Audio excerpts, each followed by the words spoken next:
새학기를 맞아 학생들이 붐비는 부산대학교 앞. 학생들이 어디론가 들어갔다가 나오는데요.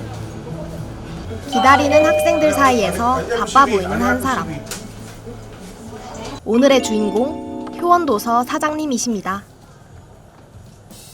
자기소개 한 번만 해주세요. 안녕하세요. 효원도서 대표 한정민입니다. 50대 중반의 중년입니다. 반갑습니다. 부산대 앞에서 서점을 운영하시게 된 계기가 있으신가요? 제 전신이 있다는 학교 안에 농협 건물 지하에서 서점을 운영하시는 분들의 이제 스카우트 제의로 해가지고 이쪽으로 IMF 때 넘어와가지고 오게 된 게 계기가 됐죠. 그럼 원래는 학교 안에 서점이 있었다고요? 네, 서점이 94년도에 군내 서점이 있었어요. 그래서 원래는 서점이 없었는데 서점을 오픈을 시켜가지고 시작을 했죠. 원래는 지금 이제 효원도서 이 자리에 원 사장님이 지금은 한 60년 됐겠네요. 60년 정도 전에 서점을 시작을 하시다가 자제분이 부산대학교 출신이신데 학교 안에 이제 뜻을 품고 이제 구유산도에 서점을 오픈시켜가지고 하시다가 2004년도에 서점을 마감을 하게 된 거죠. 그 상황에서 제가 그 밑에 책임자로 근무를 하게 됐었는데 그 계기로 해가지고 효원도서라는 서점을 설립하게 됐고 또 이 효원도서라는 서점을 만들게 된 것도 예전에 부산대학교 출신들 알바생들이 투표를 통해 가지고 효원도서라는 이름을 만들게 되고 탄생하게 되었습니다. 그래서 2006년도 1월 3일 개업을 하게 되었습니다. 어느 학과의 책이 가장 많이 팔리나요? 아무래도 부산대학교에서는 공과대학생들이 인원이 제일 많고 실질적으로 그 중에서도 보면은 기계과 이제 인원수가 많다 보니까 제일 많이 판매가 되죠. 책 주문할 때 보통 몇 권 정도의 책을 주문하시나요? 일단 수강 인원의 보통 70% 정도 주문합니다. 물론 뭐 예외가 있긴 있는데 그거는 이제 그때 상황에 따라 가지고 처음 쓰는 교재인지 아니면은 계속 써왔던 책인지에 따라 가지고 아무래도 책을 사용할 기간이 오래되다 보면은 뭐 선배들이라든가 또 커뮤니케이션을 통해 가지고 중고책을 구입할 수도 있고 물려받을 수 있는 그런 상황이다 보니까 보통 수강 인원의 한 70% 정도를 주문을 합니다. 책 저자 말씀하시면 어떤 책인지 바로 아시던데 혹시 저자와 책을 다 외우고 계신가요? 네, 웬만한 책은 제 머릿속에 다 들어있습니다. 이제 표지라든가 출판사 이름, 제목, 저자 이렇게 다 있습니다. 지금은 전산화 시스템이 다 돼가지고 불러준 데 영문이든 국문이든 쳐넣게 되면은 뜨지만은 컴퓨터가 보급되기 전에는 실질적으로 책을 일일이 노트에다 제목과 저자, 출판사, 정가를 갖다 출간일을 적어가지고 이렇게 애웠습니다. 그러다 보니까 그게 이제 몸에 배있다 보니까 결과적으로 그걸 그냥 머릿속에다가 외워버리는 그런 습관이 생겨가지고 근데 이런 거는 다른 분들도 3년 정도 하면은 습득을 할 수 있으니까 별로 어려운 건 아닙니다. 자신 있다 하셨으니까 제가 퀴즈를 드리겠습니다. 뭐 맞출 수도 있어요.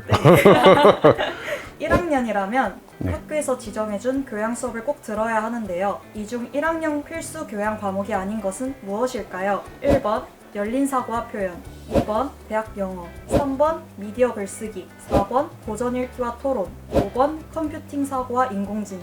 일단은 대학 영어가 필수 선택이 아니고 그냥 선택 과목 아닌가요? 필수 교양 맞습니다. 맞아요. 요즘 필수로 바뀌었는가 보네.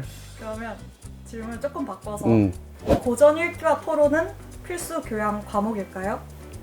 필수 교양 과목이 아닐걸요? 선택 과목 아닌가요? 그것도 필수예요? 그럼 진짜 쉬운 거. 1학년은 필수로 기초 컴퓨터 프로그래밍을 배웁니다.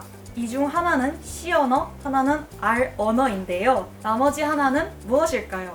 3개입니다, 총. 아닌데, 총 4개인데. 4개예요? 예. C 언어, C 언어. R 언어, 파이썬, 앱 인벤터 이래 총 4가지예요. 맞아요. 예. 저의 착각. 예. 그럴 수도 있죠. 그럼 사장님은 거의 다 외우고 계신 거네요. 근데 이제 선택 과목이라든가 이런 것까지는 솔직히 다 안 해오거든요. 네, 그까지는 전체적으로 다 애우질 않고요. 기본적으로는 애우는데 그렇습니다. 일단은 많이 틀렸네요. 책 재고가 남으면 어떻게 하시나요? 학기가 끝나게 되면은 출판사로 다 2학기 연강 과목을 제외한 도서는 다 반품을 합니다. 그러니까 서점 자체라는 것이 뭐 음식이나 다른 업종처럼 이렇게 반품이 안 되게 되면은 100% 다 팔린다라는 보장이 없기 때문에 위험 부담을 갖고 있을 수가 없습니다. 그래서 전국의 모든 서점들은 판매가 지나거나 출판사에서 요청이 들어올 경우에 전량 출판사로 다 반품을 회송을 합니다. 그래야지만이 운영이 됩니다. 안 그러면은 운영하기가 상당히 힘들어집니다. 뭔가 들어보니까 사장님께서 그래도 책을 꾸준히 읽고 계신 것 같은데 책 추천 괜찮으실까요? 저는 실질적으로 크게 소설, 전공, 뭐 수필 이런 걸 가리지 않고 다 좋아하기는 좋아하는데 요 근래 읽은 책은 이런 말 하면 좀 웃을지 모르겠지만은 만화책을 읽었습니다. 열혈강호. 저기 일본에 보면은 드래곤볼이라고 알아요. 거기 보면은 초판본이 이제 그 60권인가로 이루어져 있는데 우리나라 저기 열혈강호가 이제 91권째 가고 지금 거의 한 30년째 연재를 하고 있거든요. 제가 볼 때는 외국에만 그런 것이 있는 것이 아니고 우리나라도 있다는 것을 지금 작가분들이 이렇게 보여주고 계신데 그 책에 보시면은 일단 일단은 상상의 나래를 펼 수 있는 무협만한데 아주 나쁘진 않았습니다. 추천보다는 재밌게 읽고 있습니다. 서점에서 가장 기억에 남는 손님이나 에피소드가 있으신가요? 몇 회 졸업생이신지 모르겠는데 부산대 약학과 출신이시고 여자분이 있었어요. 그런데 어느 날 저희 서점을 방문해 주셨는데 그분께서 이제 저희 서점에 약대 책을 사러 오셨고 추억의 모교를 방문을 하게 됐는데 서점이 아직도 있어서 그래 와봤다. 자기 옛날 생각이 나면서 사임 생각 난다.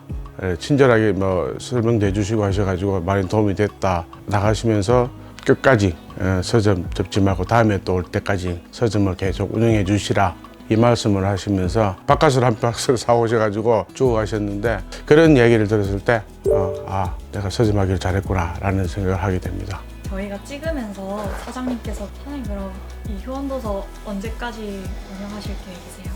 요즘에는 뭐 60, 70도 그때까지도 제가 볼 때는 70 넘어서도 만약에 한다라면은 할 수 있을 때까지 힘도 안 되까지 할 것 같아요. 그리고 이제 오시면은 이제 그냥 자식까지 좋게 잘 됐으면 솔직히 부산대학교가 없어지지 않는 이상에는 효원도서도 없어지진 않을 건데 근데 부산대학교는 살아남겠지만 저는 언젠가는 저 하늘나라로 가겠죠. 그러니까 끝까지 할 수 있는 데까지 할 거라고 저는 예상을 하고 있습니다.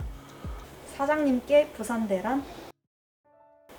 부산대란 졸업하진 않았지만은 모교 같은 학교? 제가 지금 부산대 온지 IMF 왔으니까 거의 한 27년, 28년째 지금 만으로 지금 접어들고 있는데 실질적으로 부산대학교가 좋은 소식이 들리면 기분이 좋았고 안 좋은 소식이 들었을 때는 되게 마음이 아팠습니다. 제가 속해 있는 이 상황이 어찌 보면은 부산대학교와 같이 갈 수밖에 없는 그런 상황이다 보니까 굉장히 애착이 가고 또 항상 잘 됐으면 하는 그런 바람입니다. 그러다 보니 이 학교를 다니지 않고 졸업도 하지 않았지만은 모교 같은 그런 학교라고 생각합니다.